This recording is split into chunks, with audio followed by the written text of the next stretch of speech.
Hello, I'm Zoe and welcome back to my channel, Zoe's All Booked. If you're new here, welcome to the shit show. And welcome to a brand new vlog. It's October 1st. Happy October. Happy best month of the entire year. Happy birthday month to me. Today I'm going to be doing a fall food extravaganza, I've been calling it.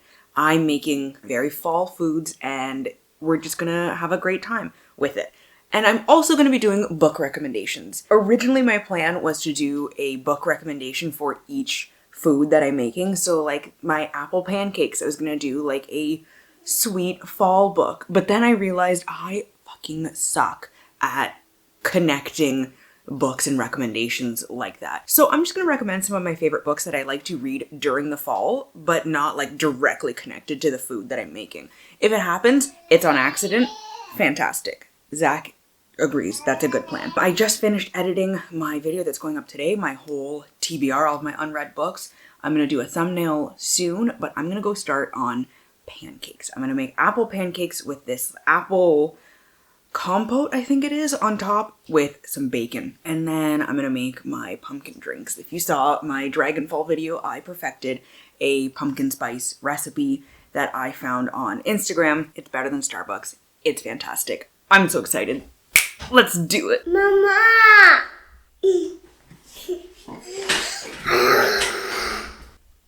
Hey.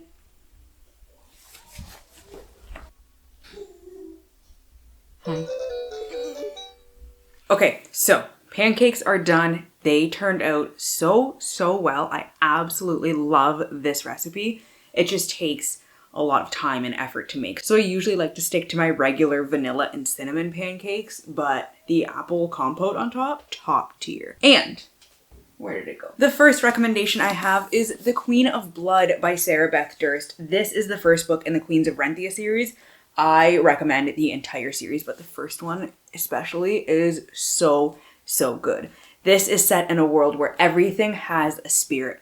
The rocks, the trees, the water, everything has a spirit, and these spirits hate humans and they want them all to die. Women are the only ones with the power to control the spirits. Not every woman is capable of it, but the strongest one becomes the queen. And the queen and her heirs and every student training at the academy protect everybody else from these spirits who want to do them harm. This series follows Delena, one of the students at the academy. She is not that great at this whole controlling spirits thing. She's not very powerful, but she just wants to be able to protect other people the way that her village was not protected when it was attacked and completely decimated by spirits when she was a kid. Along with her, we have Ven, a disgraced ex-champion of the queen. Together, Ven and Delena need to find these rogue spirits that have been attacking humans and figure out what the hell is going on. The main country that we are in this series is all in trees, and just the vibes are very much fall. I love reading this in the fall. It's a very underrated series. Do yourself a favor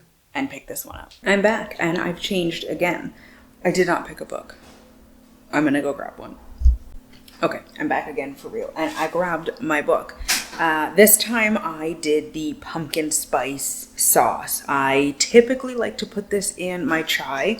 I use the Tazo chai concentrate, but there hasn't been any in well over a month. So I've just been putting it in my Earl Grey vanilla tea. I've tried doing a London fog with it and it just kind of was okay. It wasn't the same. And I tried using a chai tea bag. And I think I just need to tweak the ratio for water to milk to the chai and the pumpkin. But pretty good, 100%. I like this better than Starbucks when it's made properly. It really takes the place of my pumpkin chai, which is nice because this is very inexpensive and it's not $6.50 for a venti pumpkin chai latte, which is kind of garbage. Anyways, the book that I'm going to be recommending, we are going full throwback. The Private series by Kate Bryan. This is the first book, Private. There's, oh my god, at least 15 of them. I don't know exactly for sure. Carter's making a lot of noise. I'm gonna run downstairs. Let's go over here. This is where the series actually lives on my shelves. This entire shelf is the series and the spin-off. 16 with two of them being prequels. One like an immediate prequel and one like a prequel. I'm not going to spoil anything though. This series follows Reed Brennan, who goes to Easton Academy. She gets accepted to this private school.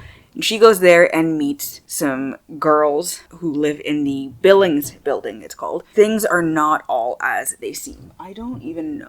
Shit, I left the book upstairs. I don't know how much I can say without giving it away. The entire series gets dark, a lot of twists and turns. Second last book, third last book, maybe, it kind of jumps the shark a little bit, and it gets entirely ridiculous, but I still really enjoy it. The first book especially though, any book set in boarding school, I mean the entire series is set at boarding school, but boarding school books are some of my favorites to read during the fall. Whether they're dark and mystery-esque at all or not, I just really, really like reading school settings in the fall. I'm thinking maybe because most school setting books start in September, like the events of the book start in September at the beginning of the school year, which I always associate with fall, even though technically it's still summer.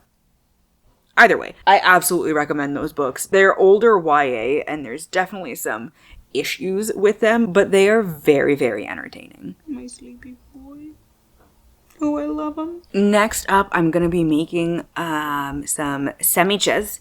It's like an apple, turkey, bacon, and honey mustard on a toasted bun. In the past, I've done this where I've done it almost like a grilled cheese, but I wanted a different bread this time. So I'm gonna toast the buns in the oven first. I meant to show you putting this in the container, but when I say this makes the perfect amount, I mean it. This lasts for 2 weeks in the fridge, and by that I mean it lasts 3 days before I finish it. Hello. So it's actually October 2nd now. I totally forgot to update after I made dinner, and then I got really tired after that when I did remember, so I just decided to continue this the next day. And also I didn't finish making all of the stuff that I wanted to yesterday because we just decided to hang out for quite a bit. We're gonna start with the stuff that I forgot about yesterday. I didn't end up making the soup until this morning. Hi puppies. So to start off, the sandwich that I made, so good. And don't come at me for the freaking processed cheese. It's all we had at home. I forgot to put bacon on it. I realized that this morning when I was making them again, and then I didn't feel like going into the fridge to get the bacon. The addition of apple to a sandwich is so fucking good. Okay, that like crispy, the crunchy, it's so good. It's like adding cucumbers to a sub. It's meant to be. It's a match made in heaven. And for that one, again, this has nothing to do with what the actual food is that I made because I am garbage at making connections like that, all right? So that one, I'm gonna go with Strands of Bronze and Gold by Jane Nickerson. It's been quite a while since I read this. I don't know if I've ever reread it, but I really, really enjoyed it when I did read it. When did this come out? Because I think I read it when it came out. 2013. I might have read it 2013, 2014, who knows. But I really did enjoy this. This one is not Blackbeard. What's his name? Bluebeard. This is a Bluebeard retelling. Strands of Bronze and Gold follows Sophia, a 17-year-old girl, I think. Yeah, 17.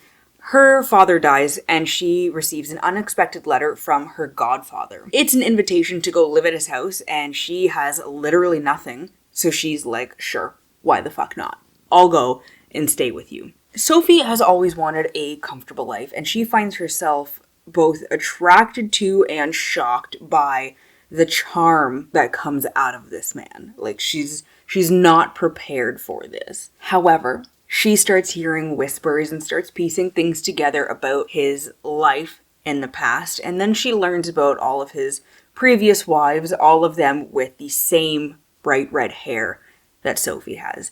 And she's getting a lot squicked out at this point. If you know the Bluebeard story, you know where this is going. Not only is this a retelling, it's historical fiction. It's set in, 1855. So I really enjoyed this one. I think I'm going to probably reread it soon, actually. Who's making a ruckus up there? Everyone's sleeping. Oh, it's Tyson getting on and off the bed. And then the soup that I was supposed to make yesterday, but I ended up making this morning, is a pumpkin tomato soup, and it's pretty similar actually to the sauce that I did for the pasta, which you'll see in a minute. It's butter and garlic and tomato paste and pumpkin and and a little bit of heavy cream, chicken broth, Parmesan cheese, and a little bit of salt. And it's so good. The recipe for the soup also includes a recipe for like cheesy breadsticks, but I didn't end up making those this time.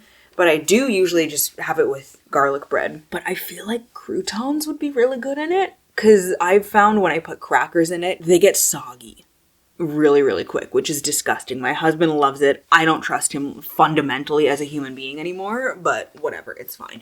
For that one, I'm gonna go with Little Thieves by Margaret Owen. I read this in August and I was shocked. I was absolutely fucking blown away by this book. If you saw my August wrap up, you'll understand. I didn't realize this was a Goose Girl retelling. Actually, Goose Girl is right up here. Let's grab it. Goose Girl retelling. I did not really love the Goose Girl. It was way too hyped up by a former friend of mine, and I just was not overwhelmed with love for it. I was pretty underwhelmed, actually. So when I found out this was a retelling of a story that I didn't like, I was like, but it was so fucking good. So this follows Vanya, the goddaughter of Death and Fortune. Death and Fortune are like, hey, you're gonna have to enter into service to one of us, like you better pick wisely and it's gonna happen soon. Vanya's like, no thank you. So she decides that she's gonna take her life back into her own hands and steal Princess Giselle's life using magic. And leaving Giselle off in the dust by herself. So while she's pretending to be Giselle every day, she's also at night stealing from all of the nobles so she can try and amass enough money to make good her escape and start a new life away from her godmothers. However, she is one heist away from completing her goal, but she crosses the wrong god. And this god is like, you suck ass, you're a greedy bitch, I'm gonna curse you. One piece at a time, you are going to turn into a jewel. Now, Vanya's like, oh shit, what the fuck did I do? I have 2 weeks to figure this out. And things are not going well for Vanya. Not at all. With the help of this overeager half-god guardian and Giselle's really fucking creepy, sinister fiance on her tail, along with an overeager junior detective who knows more than he really should, Vanya needs to figure out how to, 1, stay alive, and 2, get away from her godmothers unscathed. I really like the Goose Girl. Or not the Goose Girl, that is a lie. If I ever actually say that, please send for help. I have been abducted by aliens. What the fuck else? Oh, for dinner, I did a sheet pan thing with chicken and potatoes. The chicken was marinated in, what was it? Oil, lemon, garlic, oregano, salt, and pepper. And then the potatoes I did with oil, lemon, salt, and pepper. Baked all that together. It turned out really, really good. And when it came out of the oven, I put a fuck ton of Parmesan cheese on it. The pasta was a pumpkin pasta, and a lot of people are always like, oh my god, pumpkin's for sweet stuff. Like, no. It's a vegetable. Technically, it's a fruit, but like, it's like squash. You would use squash in savory dishes. Why wouldn't you use pumpkin? So, like I said, it was a lot similar to the, almost the pasta, the soup that I made. Same thing, started with oil and butter, brown the butter, garlic and tomato paste, and then the pumpkin, and then a lot more heavy cream than in the soup and no chicken broth. A whole bunch of spices added to it. What did the recipe call for? Paprika, red pepper flakes, sage, but I didn't use sage because I don't love sage. A little bit of nutmeg, onion powder, and something else maybe. I don't know. It turned out really, really good. My forehead just got so itchy right there. It turned out so good. I was so pleased with that recipe. Originally, I was going to do a pumpkin vodka penne, but I did not feel like going to the Lickbo and getting vodka. I was also going to make hot apple cider and put some rum in it for me and Kurt, but again, did not feel like going to the Lickbo, so I just didn't end up doing any of that. For that one, I'm going to go with another one that I haven't read in a while, but I'm really in the mood to reread it and like find the sequels because I really fucking liked it, but I just haven't gotten around to it. City of Lies by Sam Hawke. This book got so fucked up. I don't even know what was in my bag, but it was wet, and now it's fucked. This is the first book in the Poison War series. Like I said, I haven't read the rest of them, but I'm really in the mood to go look for it. This has a lot of endorsements from some really big authors. You got Terry Brooks here on the front, Robin Hobb, Adrian Tchaikovsky, John Gwynne, and Kate Elliott. Like, John Gwynne wrote one of my favorite series ever, The Faithful and the Fallen. Robin Hobb's blurb here says, if the first line doesn't make you buy this book, you should turn in your fantasy lover's badge. I'm going to read you the synopsis and then I'll read you the first line. And like, Robin Hobb is onto something. Poison, treachery, ancient spirits, sieges. The Poison Wars begin now. Outwardly, Jovan is the quiet, forgettable friend of the Chancellor's charming, irresponsible heir. In secret, he's a master of poisons and chemicals, sworn to protect the Chancellor's family from treachery. When the When the Chancellor succumbs to an unknown poison and an army besieges the city, Jovan and his sister Kalina must protect the heir and save their city-state. But treachery lurks in every corner, and the ancient spirits of the land are rising and angry. If you were paying attention to the beginning of the video with how much I love the books in the Queens of Renthia series with the angry spirits, you know that this is something that jumped out at me right away. I love angry, vengeful spirits and gods and dragons or any sort of mythical, supernatural being. So this, right away, hooked. But the first line, after the acknowledgements, and well, there's like descriptions of poisons all throughout, which is super cool. I was 7 years old the first time my uncle poisoned me. That kind of line to draw you in reminds me a lot of the Nevernight Chronicle, where it starts with, people often shit themselves when they die. Hooked. Done. Obsessed. This one, it came out in 2018, I think it was. And I read it right then. I remember reading it while I had my booktube channel. Well, obviously, because I started my channel in 2017. You dummy. Okay, get out of here, Goose Girl. I don't even want to look at you. I'm not recommending you. And then today, I ended up making muffins. I was going to make them yesterday, but I did not feel like it. So I made them today. Almost had them done in time before Kurt went to work, but did not because toddlers. So they are ready for when we go and watch Brooklyn Nine-Nine after. I'm so excited. But this recipe is actually a cake recipe. I've made it as a cake 3 or 4 times now, and it is so good. I use a lot more cinnamon and vanilla than the recipe calls for, because cinnamon, vanilla, garlic, onion powder, like anything like that, you measure from the heart. Okay, whatever the recipe calls for, like quadruple it minimum. But this time I was like, you know what, I'm gonna try them as muffins, because why not? So for Thanksgiving, I'm going to be making a cake and muffins and putting walnuts in some of them and no walnuts in the other batch, because I hate walnuts in dessert. I hate nuts of any kind in dessert, because cake and muffins and whatnot should not be crunchy. There is no reason to have a crunch in a dessert.